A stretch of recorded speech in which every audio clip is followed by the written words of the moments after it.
Bismillahirrahmanirrahim. Assalamualaikum warahmatullahi wabarakatuh. Pada hari ini saya akan membentangkan tugasan 2, iaitu tugasan 2 untuk subjek profesionalism keguruan. Sebelum itu saya perkenalkan diri saya Muhammad Syarifuddin bin Nur Azmin. Ini gambar saya. Okey, insya-Allah pada hari ini saya akan membentangkan kehendak soalan untuk tugasan 2. Jadi apakah kehendak soalan untuk tugasan 2 ini? Okay, kita tengok slide yang berikut. Okey. Tugasan 2 untuk persembahan. Yang mana untuk tugasan 2 ini ia memperuntukkan 20 markah dan ini adalah tugasan individu. Kita baca satu persatu.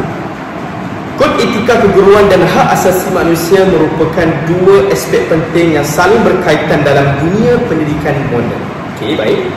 Di Malaysia, profesion keguruan dikawal sendiri oleh pelbagai garis panduan etika dan peraturan yang bertujuan memastikan kecemerlangan dan profesionalisme dalam kalangan pendidik. Okay, baik.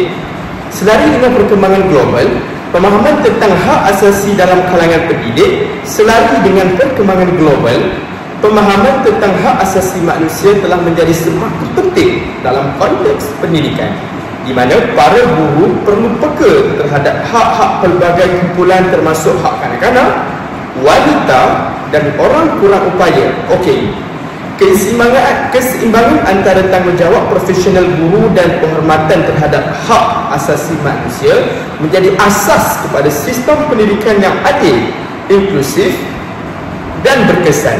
Okay, jadi itu adalah pembayaran soalan sebenarnya. Kita tengok yang bawah itu.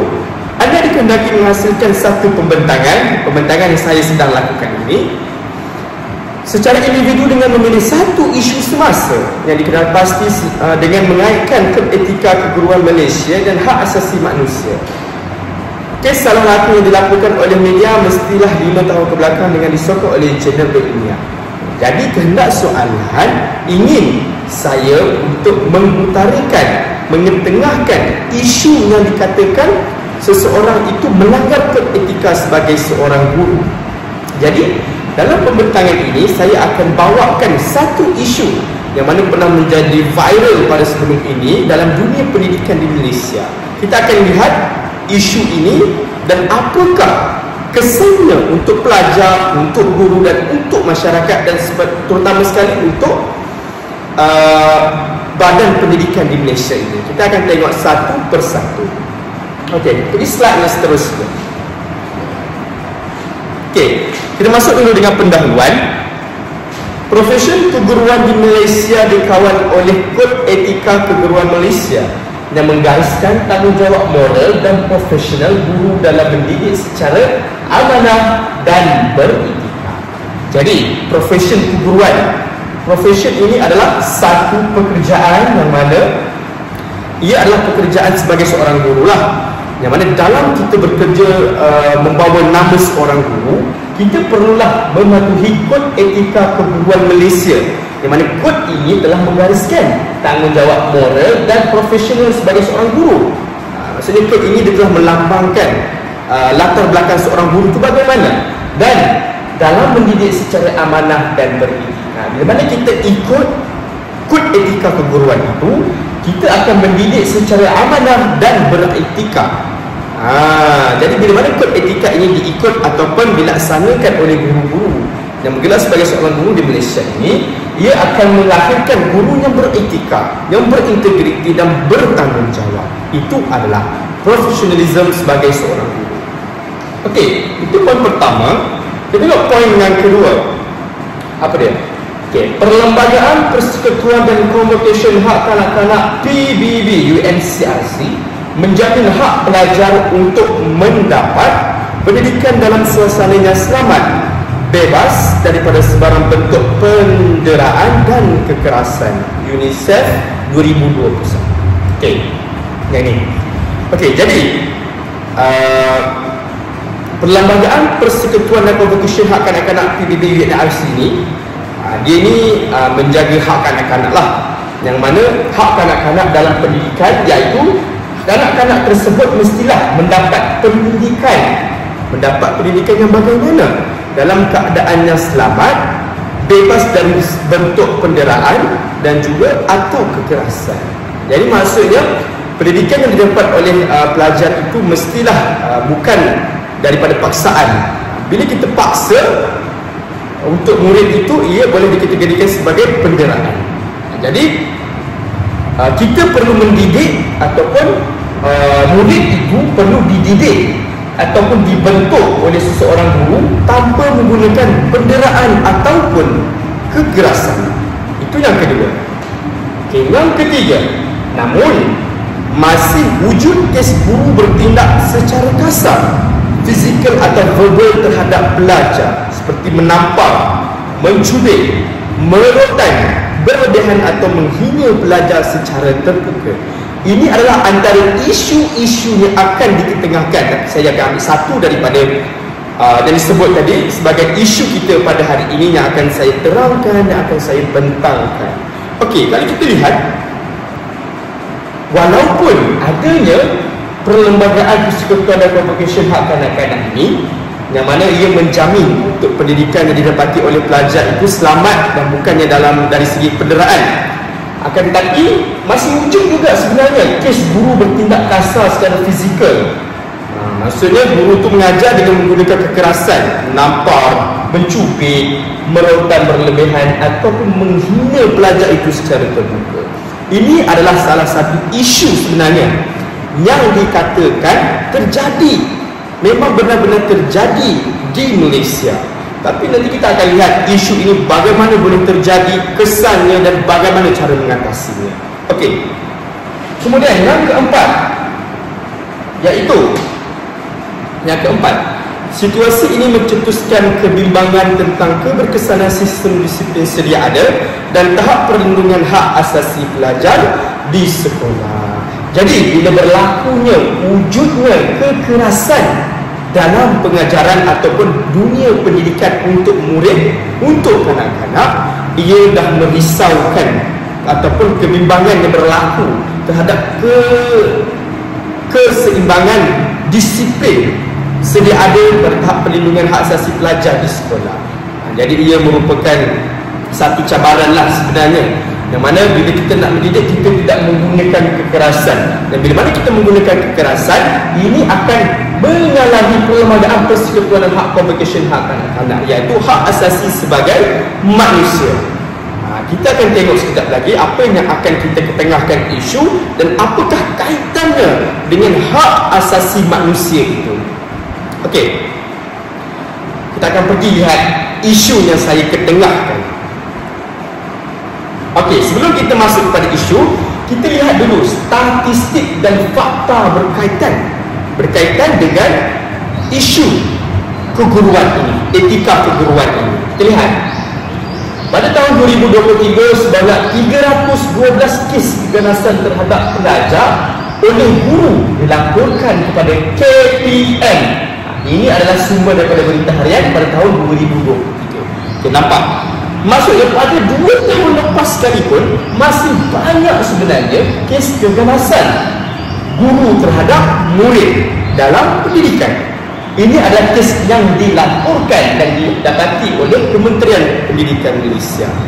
Jadi ini adalah angka yang banyak sebenarnya apabila berlakunya kes kekerasan terhadap kanak-kanak ataupun murid di sekolah.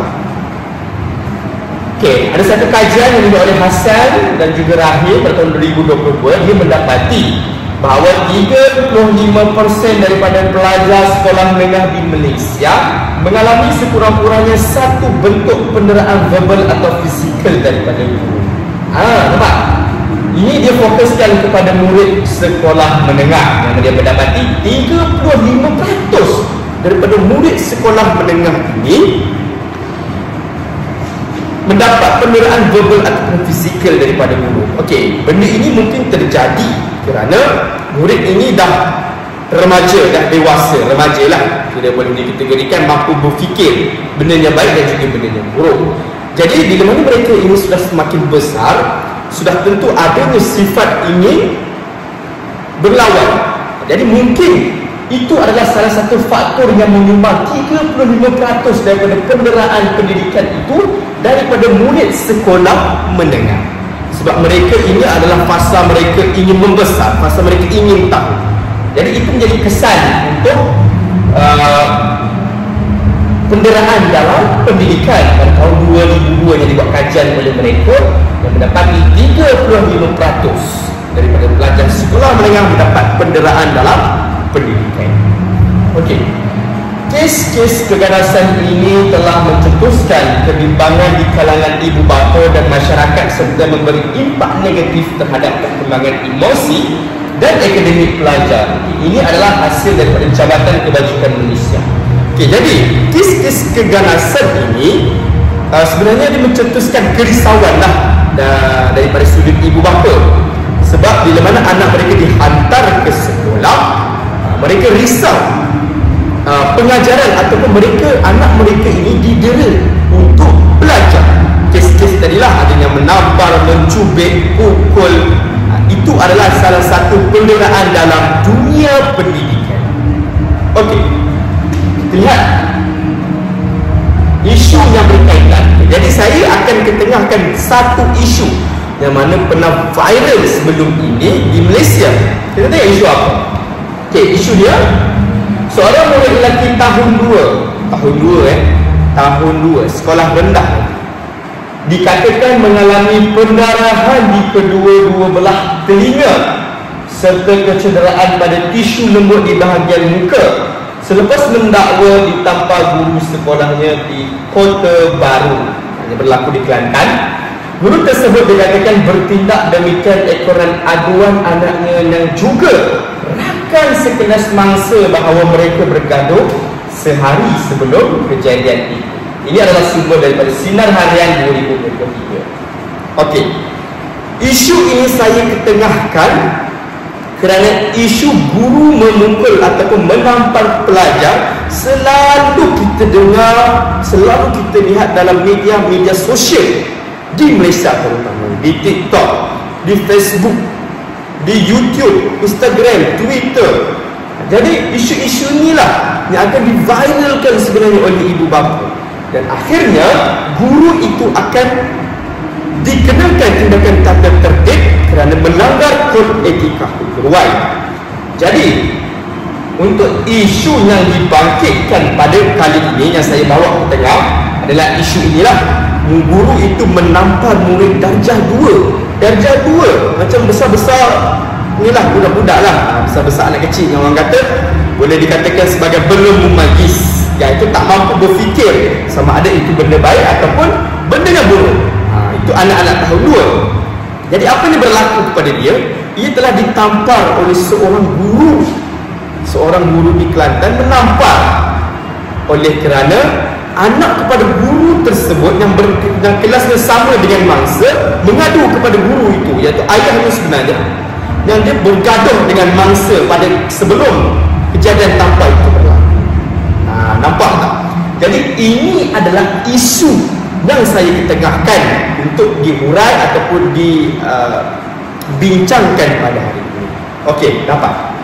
Okey, yang kita lihat di sini, saya ada menampal satu wadah iaitu berkaitan dengan isu inilah, yang mana telah diviralkan, dah masuk di akhbar-akhbar, masuk di televisyen, iaitu di televisyen Bulletin TV3. Ini saya yang ada Facebook, yang mana dakwa ditampar guru murid tahun 2 alami pendarahan telinga. Teruk pendarahan telinga. Anak tu kecil lagi, baru darjah 2.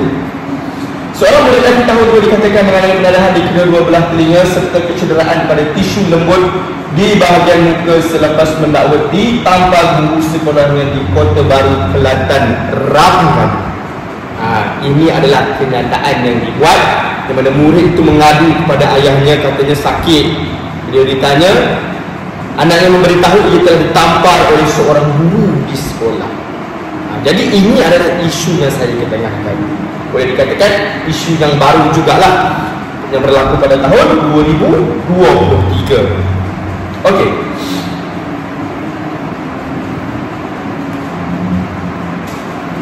Okey, kita lihat seterusnya, iaitu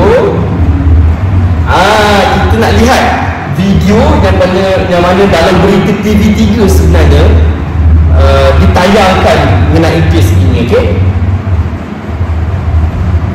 lihat je.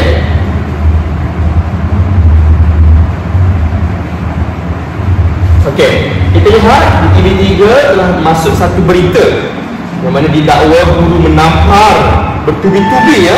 Okey, kita lihat sama-sama. Seorang murid dalam tahun 2 dikatakan mengalami pendarahan di kedua-dua belah telinga serta kecederaan pada tisu rambut di bahagian muka selepas mendakwa ditampar guru sekolahnya di Kota Baru Kelantan Rabu lalu.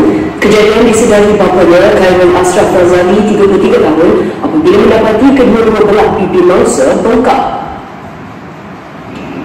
Pada 23 Ogos 2023, hari Rabu yang lalu, anak kami Afsyad bin Khairul Ashraf, seorang murid tahun 2 di Sekolah Kebangsaan Seri Melor, telah mengadu kepada kami selepas balik dari sekolah bahawa beliau telah dipukul dan ditampar bertubi-tubi oleh seorang guru sekolah tersebut. Anaknya Arsyad 8 tahun mendakwa sebelum ditampar, guru terbabit telah mencarinya di dalam kelas pada 11 pagi ketika semua murid sedang bersedia untuk menjawab ujian pertengahan tahun.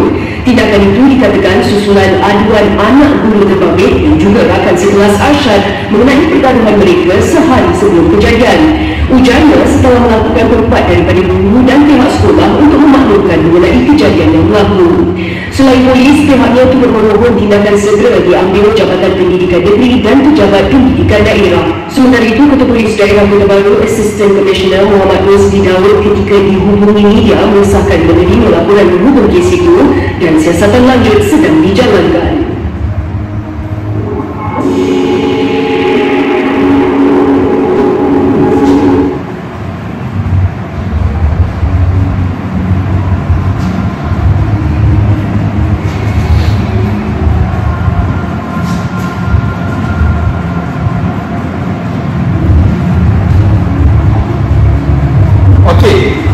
Lihat tadi video ataupun berita yang masuk dalam TV3 yang mana ibu bapa kepada mangsa telah melaporkan kepada polis di mana anaknya baru darjah 2 ditampar bertubi-tubi oleh gurunya di sekolah itu atas sebab anaknya mangsa bergaduh dengan anak guru itu sendiri. Guru itu tidak menanyakan langsung apa yang terjadi oleh kepada mangsa dan bertindak terus dengan menampar mangsa bertubi-tubi sehingga menyebabkan kedua-dua belah leher mangsa tersebut berlebam ataupun bengkak. Kalau kita lihat dalam video itu, bengkak, lebam. Jadi itu tindakan guru yang sebenarnya telah melanggar kod etika keguruan sebenarnya. Okey, kita lihat satu lagi iaitu berita Sinar Harian ya, yang berkaitan dengan isu ini tadi. Kita lihat satu lagi yang mana saya petik daripada Sinar Harian. Okey, Sinar Harian. Suami isteri buat laporan polis dakwa anak cedera ditampar guru. Ini adalah berita sahih yang mana telah dipublishkan pada 26 Ogos 2023. Okay, apa laporan akhbar di sini dilihat. Khairul menunjukkan gambar keadaan pipi anaknya yang bengkak selepas didakwa dipukul guru. Nampak?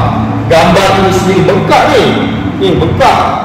Pipi anaknya bengkak kerana ditampar oleh guru. Bayangkan anak kecil tahun 2 ditampar sehingga bengkak pipinya. Okey, kita lihat apa akhbar katakan. Kota Baru dikemas kini sepasang suami isteri nekat mengambil tindakan undang-undang terhadap seorang guru yang didakwa menampar anaknya di sebuah sekolah rendah di Seri Rabu lalu. Pasangan berkenaan mengambil keputusan itu selepas mengambil kira psikologi anak mereka yang trauma dan terpaksa dimasukkan kuat. Sudah tentu murid yang baru darjah 2, kecil lagi, akan trauma dengan tindakan guru itu tadi.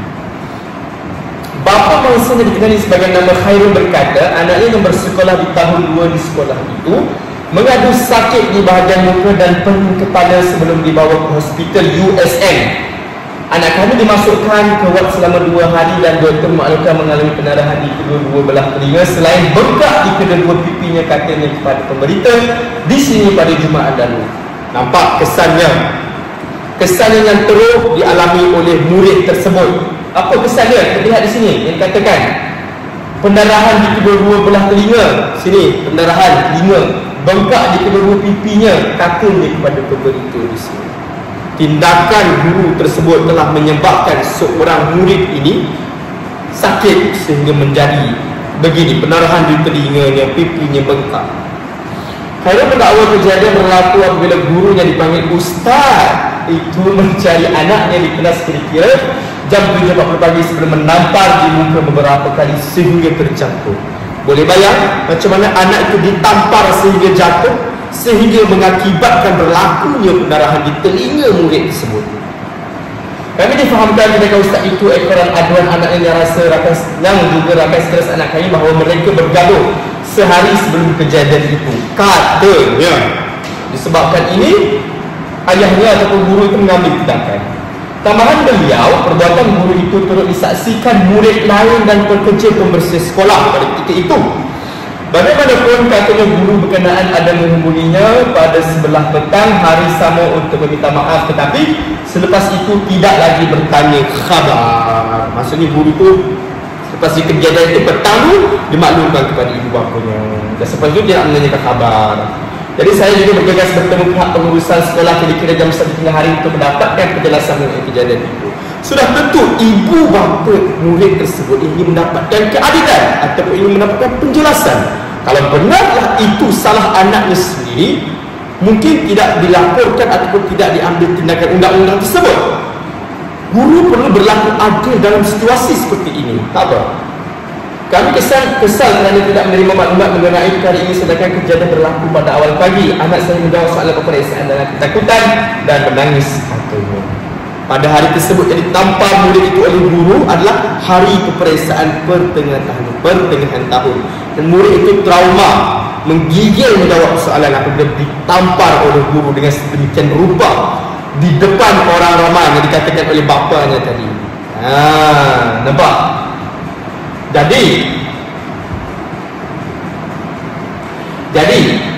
ini adalah isu yang saya bawa pada hari ini sebenarnya, iaitu berkenaan dengan seorang guru ataupun ustaz yang menampar anak muridnya atas kesalahan mangsa tersebut bergaduh dengan seorang murid lagi, iaitu anak kepada ustaz itu, tanpa menanyakan apa-apa pun kepada mangsa, terus mengambil tindakan tersebut. Jadi sebenarnya ini adalah satu situasi yang sebenarnya perlu bijak dalam membuat keputusan. Tidak boleh membuat keputusan melulu, sebenarnya perlu bertanya ataupun perlu mendengar daripada kedua-dua belah pihak pendapat ataupun cerita mereka, barulah kita boleh buat keputusan. Tak boleh sewenang-wenangnya terus nak ambil keputusan sehingga terjadinya kes macam tadi, terjadinya pendarahan kepada murid itu tadi yang baru darjah 2 dan guru tersebut diambil tindakan undang-undang oleh ibu bapa kepada mangsa tersebut. Masya Allah, moga-moga dijauhkan perbuatan seperti ini oleh untuk semua guru-guru yang bergelar sebagai guru di Malaysia. Okey, lihat seterusnya. Barulah kita akan masuk, iaitu bagaimana kes ini melanggar kod etika keguruan. Bagaimana? Kes yang tadi itu, yang guru itu menampar murid itu, boleh melanggar kod etika keguruan. Jadi tengok, guru mesti bersikap adil dan tidak melakukan penderaan fizikal atau emosi terhadap pelajar. Ini adalah kod etika keguruan sebenarnya. Dan dalam kes itu, guru itu telah melanggar kod etika ini. Di mana adakah guru itu bersikap adil? Kalau adil, dia perlu menanyakan kedua-dua pihak, barulah dia mengambil tindakan. Ini hanya mendengar satu sahaja daripada mendengar satu cerita daripada satu pihak, terus membuat keputusan mendulu. So itu adalah perkara yang tidak adil. Itu kesalahannya pertama. Dan tidak melakukan penderaan fizikal. Okey, kesalahan yang kedua, dia melakukan penderaan fizikal terhadap murid tersebut dengan cara menampar bertubi-tubi atau emosi terhadap pelajar. Sudah tentu emosi pelajar itu akan terganggu. Kalau kita lihat tadi, pada hari kejadian murid itu ingin mengambil ujian pertengahan tahun dan murid itu trauma dan menggigil ketika menjawab soalan tersebut. Mestilah mengganggu psikologi murid itu sendiri sebenarnya. Emosi terhadap pelajar adanya ataupun penderaan terhadap emosi dalam situasi yang terjadi pada guru tersebut ataupun pada mangsa tersebut. Guru perlu menjaga maruah dan kepribadian pelajar serta mengelakkan tindakan yang menjatuhkan air muka pelajar. Ini adalah petikan daripada KPM 2022. Okey, apa? Guru sebenarnya tidak boleh sewenang-wenangnya. Bukan sewenang-wenangnya, tidak boleh menjatuhkan maruah ataupun aib kepribadian pelajar serta mengelakkan tindakan yang menjatuhkan aib muka mereka. Dalam Islam pun melarang untuk kita memalukan seorang manusia, seorang kawan kita di khalayak ramai. Islam juga melarang. Okey, betul.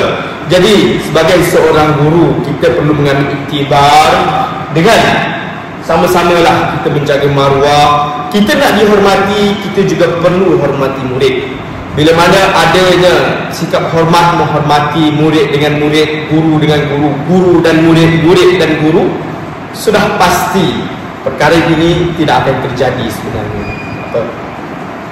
Harus menggunakan pendekatan disiplin yang membina dan tidak berbentuk hukuman yang boleh mencederakan mental atau fizikal pelajar. Jadi tindakan disiplin juga perlu diambil sebenarnya kalau murid itu melakukan kesalahan. Tapi bukanlah tindakan disiplin yang mencederakan mental ataupun fizikal pelajar yang dengan cara pukul, tampar, rotan, yang mana ini boleh mencederakan pelajar tersebut. Akan tetapi buatlah satu hukuman yang membina jati diri murid tersebut. Jangan menggunakan kekerasan dalam menghukum murid di sekolah, dan itu akan melanggar kod etika sebagai seorang guru. Bagaimana kes ini melanggar hak asasi manusia? Jadi apa kaitannya bila mana guru itu melanggar kod etika keguruan dan bagaimana kes ini melanggar hak asasi manusia? Apa kaitannya dengan melanggar hak asasi manusia? Ini kaitannya. Kita lihat. Menurut artikel 28 Convocation Hak Kanak-kanak PBB NCRC, kanak-kanak berhak mendapatkan pendidikan dalam persekitaran yang bebas daripada kekerasan, penghinaan atau penderaan. Perkara 5.1 Perlembagaan Persekutuan Malaysia juga menyatakan bahawa setiap individu berhak pada perlindungan daripada penderaan fizikal dan juga mental. Jadi ini adalah satu kenyataan berkenaan dengan hak asasi manusia. Yang mana hak asasi manusia ini, murid itu berhak kepada perlindungan daripada penderaan fizikal dan mental. Dan murid itu berhak juga, ataupun kanak-kanak lah murid, mendapat pendidikan dalam persekitaran yang bebas daripada kekerasan, penghinaan ataupun penderaan. Lihat balik kes yang terjadi di Kelantan itu tadi. Guru itu telah menggunakan kekerasan terhadap pelajar itu dalam mendidik dengan cara menampar sehingga mengakibatkan murid itu berlakunya kecederaan dan kekerasan, penghinaan atau penderaan. Setiap berhak daripada perlindungan penderaan fizikal dan juga mental. Jadi guru tadi telah melanggar hak asasi manusia juga sebenarnya, hak kanak-kanak. Dia telah mendera, dia telah menampar pelajar itu sendiri tanpa sebab yang munasabah, dan guru itu berlaku sifat tidak adil. Jadi itu adalah kaitan guru itu melanggar kod etika keguruan dengan mencederakan pelajar dan melanggar hak asasi manusia kerana mencederakan kanak-kanak dalam pendidikan, sekitaran pendidikan, melanggar hak asasi manusia. Itu adalah kaitannya. Okey. Seterusnya, barulah kita akan lihat dan kita akan masuk pula sebenarnya sebab-sebab berlakunya kekerasan oleh guru. Maksudnya kekerasan yang dilakukan oleh seorang guru, apakah sebabnya? Mestilah berlaku adanya sebab. Kita lihat tekanan kerja. Zaman kini guru dibebankan dengan pelbagai tugasan pengkeranian terutamanya. Apa lagi? Tugas sebagai setiausaha mesyuarat, macam-macam tugasan di sekolah. Bukan hanya semata-mata mengajar, tetapi ditambah dan dicampur adukkan dengan tugasan-tugasan yang lain, sehingga memberikan fokus yang kurang oleh guru tersebut dalam pengajaran. Dan ini mengakibatkan guru tersebut mengalami tekanan semasa kerja. Beban tugas yang berat menyebabkan sesetengah guru hilang kawalan emosi dan bertindak agresif. Bila mana guru itu merasakan beban yang terlalu banyak di bahu mereka, pemikiran ataupun psikologi guru itu sendiri pun akan terganggu. Dan ini secara tidak langsung kemungkinan murid jika melakukan sedikit kesalahan terus akan diambil tindakan oleh guru tanpa boleh mengawal emosi guru itu dan bertindak secara agresif dan sehingga boleh mencederakan pelajar itu. Jadi inilah sebab utama, iaitu tekanan di tempat kerja. Kerana guru pada zaman kini adanya tugasan-tugasan kerja selain mengajar yang menjadi rutin mereka pada setiap hari mereka datang ke sekolah, perlu masuk kelas dan perlu juga menyiapkan kerja-kerja selain mengajar. Pengkeraniannya, AJK-nya, setiausahanya, ini menjadi satu kesan ataupun tekanan kerja bagi seorang guru bila mana ia datang ke sekolah. Seterusnya, kurangnya latihan pengurusan emosi. Perlu latihan secukupnya dalam menangani tingkah laku pelajar secara profesional. Jadi guru juga sebenarnya perlu untuk mengikuti kursus-kursus berkaitan dengan pengurusan emosi. Ini sangat penting ya, sebab guru pada zaman kini emosinya lebih mudah diganggu oleh benda-benda yang tidak elok. Sebab dunia sekarang teknologinya yang moden dan banyaknya perkara-perkara pelik ataupun perkara-perkara yang buruk berlaku sehingga boleh mengganggu emosi guru itu sendiri. Mungkin guru itu ada masalah di rumah bersama keluarga, dia bawa masuk masalah itu ke sekolah dan akhirnya murid menjadi mangsa. Jadi sebab itu perlunya latihan pengurusan emosi. Guru itu tahu macam mana nak uruskan emosi. Kalau di rumah, janganlah bawa perkara-perkara buruk yang berlaku di rumah sehingga ke sekolah, sehingga boleh memberi kesan buruk kepada murid. Jadi guru perlu bijak untuk mengurus ataupun pengurusan emosi. Latihan pengurusan emosi perlu dibanyakkan lagi untuk guru-guru terutamanya. Budaya hukuman tradisional masih terdapat pandangan dalam masyarakat yang menganggap hukuman fizikal sebagai cara efektif mendisiplinkan pelajar. Jadi pada zaman kini menghukum pelajar dengan menggunakan kekerasan akan melanggar hak asasi manusia, iaitu mencederakan kanak-kanak. Jadi sebab yang berlaku pada ketika ini kerana budaya hukuman tradisional, iaitu budaya yang terdahulu sebelum ini, yang mana guru boleh merotan pelajar, boleh menampar sehingga bengkak, rotan sehingga berbekas, menganggap hukuman itu adalah cara yang paling sesuai untuk disiplinkan pelajar. Sebenarnya banyak lagi cara-cara yang boleh mendisiplinkan pelajar tanpa boleh mencederakan pelajar tersebut. Banyak lagi cara sebenarnya. Disiplin pelajar yang merosot, sesetengah guru merasakan hanya dengan tindakan tegas barulah pelajar akan menghormati mereka. Ya, ini juga sering terjadi. Sebab yang berlaku kekerasan oleh guru sebab pelajar itu sendiri yang disiplinnya sangatlah kurang, tidak menghormati guru, suruh buat kerja sekolah tak buat, buku tak bawa, macam-macam alasan yang diberi, menjawab. bergaduh bila guru berada di dalam kelas, dan banyak lagi sebenarnya. Dan guru merasakan hanya dengan tindakan tegas barulah pelajar akan menghormati mereka. Guru berpendapat bila guru berkeras dengan pelajar itu ataupun melakukan kekerasan sedikit dengan pelajar itu, mungkin kekerasan itu akan menyedarkan pelajar itu. Tapi sebenarnya itu tidak boleh dilakukan, sebab inilah berlakunya kekerasan oleh guru. Jadi ada 4 di sini yang saya utarakan dan yang saya beritahu dan yang saya bentangkan pada hari ini. Tekanan kerja, kurangnya latihan pengurusan emosi, budaya hukuman tradisional dan juga disiplin pelajar yang merosot. Dan seterusnya. Kesan kepada pelajar. Okey, kita tengok kesannya. Bila-bila berlakunya ataupun berlakunya penderaan ataupun kekerasan dalam pendidikan, ia juga memberi kesan sebenarnya kepada pelajar. Kita tengok kesan yang pertama, iaitu emosi. Pelajar mengalami tekanan, ketakutan dan hilang keyakinan diri. Sudah tentu jika pelajar itu ditampar, dia rontan, sudah tentulah dia malu dengan rakan-rakannya. Lebih-lebih lagi bila dia dirontan di khalayak ramai, jatuh maruah murid tersebut.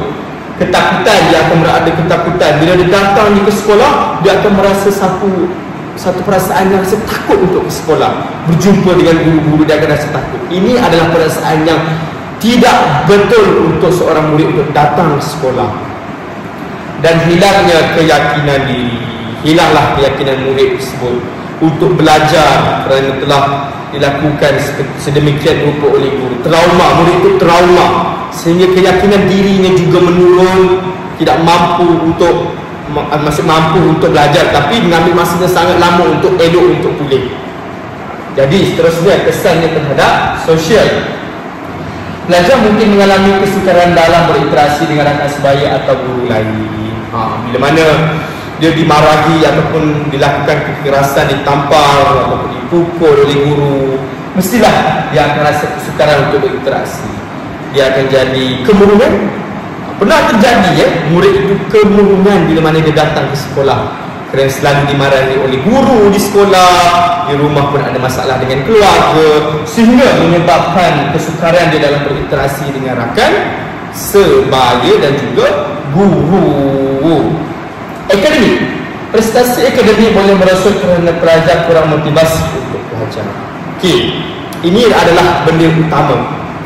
Bila mana murid itu dimarahi dengan cara yang keras, ia akan menjatuhkan reputasi akademik murid itu sendiri. Murid itu akan belajar ke laut lah orang panggil. Murid itu akan belajar tak fokus dalam kelas, kurangnya motivasi dalam kelas, oleh kerana kekerasan yang dilakukan oleh guru itu sendiri di dalam kelas, mengakibatkan murid itu tak ada motivasi ataupun nak belajar pun tak semangat kerana dia berasa dalam ketakutan bila mana berjumpa dengan guru itu. Ini adalah kesan-kesan yang terjadi kepada pelajar bila guru itu melanggar kod etika sebagai keguruan yang mana menggunakan kekerasan dalam mendidik. Itu adalah tidak boleh dan memberi kesan yang negatif kepada pelajar di sekolah. Kesan kepada guru dan sekolah. Okey, kita lihat kesan kepada guru dan sekolah. Tindakan undang-undang guru boleh dikenakan tindakan disiplin atau didakwa di mahkamah. Guru tersebut jika melakukan penderaan, melanggar kod etika keguruan ataupun melakukan keganasan terhadap kanak-kanak akan boleh didakwa dan dikenakan tindakan undang-undang kerana telah melanggar hak asasi kanak-kanak itu sendiri. Boleh dikenakan tindakan undang-undang jika dilaporkan oleh ibu bapa murid tersebut, mangsa tersebut. Reputasi sekolah terjejas. Kejadian ini menimbulkan persepsi negatif dalam kalangan ibu bapa dan masyarakat. Sudah tentulah bila mananya sekolah kes ini diwar-warkan di TV3, Kaca TV, di akhbar, di Facebook dan lain-lain media sosial, akan memburukkan reputasi sekolah tersebut dan secara tidak langsung akan menyebabkan satu pandangan yang negatif dalam kalangan ibu bapa dan masyarakat kepada guru, terutama guru yang melibatkan sekolah itu, memberi terjejasnya reputasi guru itu bila mana dipandang negatif oleh masyarakat. Jadi ini adalah kesan kepada guru dan juga sekolah. Guru akan diambil tindakan dan sekolah reputasinya akan dipandang serong oleh masyarakat. Okey. Langkah mengatasi ataupun cara-cara kita untuk mengatasi guru ini melakukan pengajaran dengan cara yang keraslah. Latihan dan pendidikan untuk guru, menyediakan khusus pengurusan emosi dan kaedah disiplin positif dalam latihan keguruan. Jadi ini penting sebenarnya latihan ini. Sebab bila adanya latihan yang cukup, guru itu bersedia ataupun guru itu mungkin ada pengalaman, pernah belajar sebelum ini, tahu jika berlakunya situasi yang kekerasan itu berlaku di hadapannya, dia tidaklah mengambil tindakan yang sewenang-wenangnya dengan menggunakan kekerasan. Dan adanya latihan yang cukup, dia akan tahu bagaimana nak handle kes tersebut, bagaimana nak handle murid tersebut tanpa menggunakan kekerasan. Okey. Menggalakkan pendekatan disiplin tanpa kekerasan, menggunakan pendekatan psikologi dan komunikasi berkesan dalam menangani pelajar disiplin pelajar di sekolah. Kenapa? Menggunakan psikologi komunikasi berkesan mengenai masalah disiplin pelajar, iaitu tidak mengetengahkan ataupun mengutarakan tindakan yang keras diambil untuk pelajar. Selain itu, melainkan hanya mengambil ataupun cuba pendekatan psikologi, menggunakan psikologi untuk kita tackle murid itu untuk jangan buat kesalahan begitu lagi. Bukanlah dengan cara kekerasan, iaitu menampar atau merotan murid tersebut jika murid tersebut melakukan kesalahan.